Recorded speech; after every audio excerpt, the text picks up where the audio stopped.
আসসালামু আলাইকুম সবাইকে। সকালের তীব্র ঠান্ডা বাতাসের শুভেচ্ছা। সকাল বললে ভুল হবে, এখনও ফজরই হয়নি। তার আগেই আমরা বের হয়েছি আমাদের খেজুরের গাছ যেখানে নেওয়া রয়েছে, আমাদের লালিগুড় যেখানে তৈরি করা হয় সেই জায়গার উদ্দেশ্যে। তো সকালে এখনও হয়তো অনেকে কাঁথা কম্বল মুড়ি দিয়ে শুয়ে আছেন। আমরা বের হয়েছি, আমাদের বের হতে হয়েছে আমাদের স্বার্থ আপনাদের স্বার্থ দুটার জন্যই।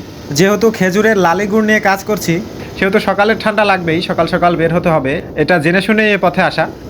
আর আপনাদের লাভ হচ্ছে শতভাগ খেজুরের রস হতে তৈরি, সম্পূর্ণ নির্ভেজাল, কোনো রকম চিনি টুনি মানে কোনো কিছুই না, শুধুমাত্র খেজুরের রস হতে যে লালিটা তৈরি হয় সেটাই আপনারা পাচ্ছেন আমাদের কাছ থেকে।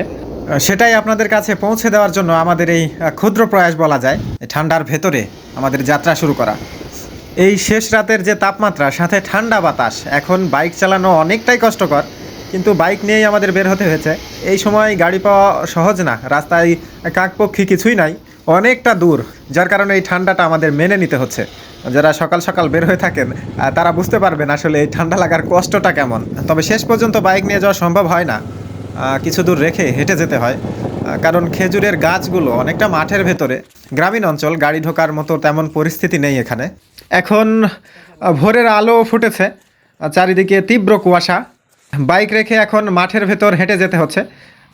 খেজুরের গাছ যেখানে রয়েছে, আমাদের এই অঞ্চলটায় অবশ্য সারি সারি খেজুরের গাছ, বিষয়টা এমন না, এখানে ওখানে ছড়িয়ে ছিটিয়ে, তো যেখানে যেভাবে পাওয়া যায় আর কি, যেখানে যেভাবে পাওয়া যাচ্ছে সেভাবেই সংগ্রহ করা হচ্ছে। এই মুহূর্তে দেখতে পাচ্ছেন আমাদের চাষিরা রস সংগ্রহ করছে।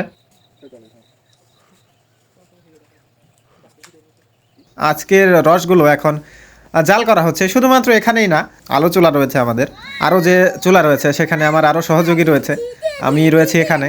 আসলে সব জায়গায় যাওয়া সম্ভব হয় না, আর একসাথে তৈরি করাও সম্ভব হয়নি এবছর, হয়তোবা আগামী বছর সেটা একসাথে করার চেষ্টা করবো ইনশাল্লাহ, যদি সম্ভব হয়।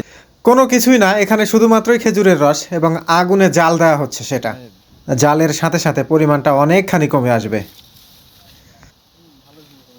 রসগুলো নিয়ে প্যাকেজিং করে পার্সেল রেডি করতে হবে, অনেকটাই ব্যস্ততা। খামার আমার বাড়ির সাথে, কিন্তু এইটা অনেক দূরে। যখন খামারে ছিলাম তখন তো এক ধরনের কথা শুনতাম, এখন নতুন ব্যবসা শুরু করে আরও বেশ কিছু কথা শোনা যাচ্ছে। পড়াশোনা শেষ করে কি করছি, আসলে আমার নিজের কাছে কোনো খারাপ লাগা নাই, আমি চিটারি বাটপারি তো কিছু করছি না। মহান আল্লাহ ব্যবসাকে হালাল করেছেন, ব্যবসা আমরা চাইলে করতেই পারি, সেটা অল্প পুঁজি হোক আর যাই হোক, ব্যবসায় কোনো রকম ভেজাল ছাড়া করছি। এই প্রাপ্তি নিয়ে, এই চিন্তা নিয়ে দিন শেষে ঘুমাতে যাই। এখন লালিগুড়গুলো কৌটাতে উঠিয়ে প্যাকেজিংয়ের কাজ চলছে। এখন ক্যামেরা চলছে, তাই আমি একা, যখন যখন ক্যামেরা বন্ধ হয় তখন ক্যামেরার পেছনের মানুষগুলো কিন্তু এসব কাজে যুক্ত হয়। যাদের কাছে পাঠানো হয়েছে এখন পর্যন্ত কোনো খারাপ রিপোর্ট পাইনি। সকলে আমাদের জন্য দোয়া রাখবেন। আল্লাহ আপনাদের সবাইকে ভালো রাখুক, সুস্থ রাখুক। আসসালামু আলাইকুম।